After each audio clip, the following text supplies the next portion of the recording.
footballgameplan.com, where football makes sense. I'm Memory Hunters are the playbook, breaking down the Gator Bowl between Ohio State and Florida. Now let's start with the Buckeyes' keys to victory to see what they can do in order to win this bowl game.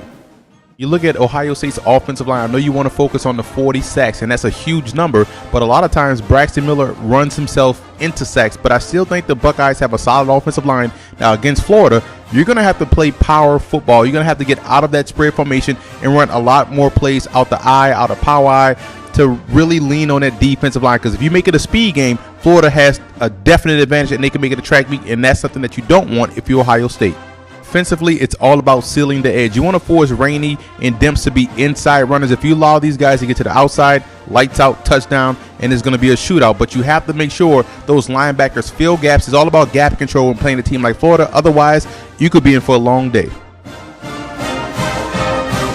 Let's take a look at the Gators' keys to victory to see what Florida has to do in order to come away with the bowl win. When you look at Florida's offense, the first thing that comes to mind is the speed out of the backfield, but they have to get something going in the passing game. That's going to open up that running attack for the Gators. If they're able to throw the football against Ohio State, against that pass rush, they can have some success, because we know if they get the edge on the ground, those two talented tailbacks in Rainey and company and Demps, they have the speed to take it the distance.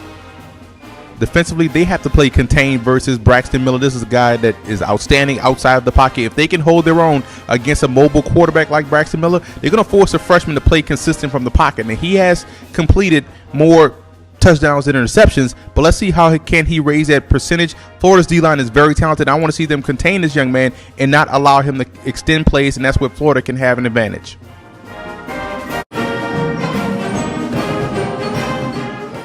I'm going with the Buckeyes in this game. I look at what Ohio State can do well is stop the run, that big defensive line against Florida's offensive line. I think they'll do a great job of containing the outside run. And on offense, I think their talented offensive line will do a great job of keeping Florida's talented defensive line at bay. I know I just hit a bunch of O-line, D-line, but I believe the Buckeyes have the advantage on both sides of the line of scrimmage. For more college football previews, visit footballgameplan.com/collegefootball or visit our YouTube channel at youtube.com/footballgameplan. Follow me on Twitter at FBallGamePlan and listen to the Football Game Plan radio show, which airs Saturdays 11 a.m. Eastern Time at blogtalkradio.com/footballgameplan.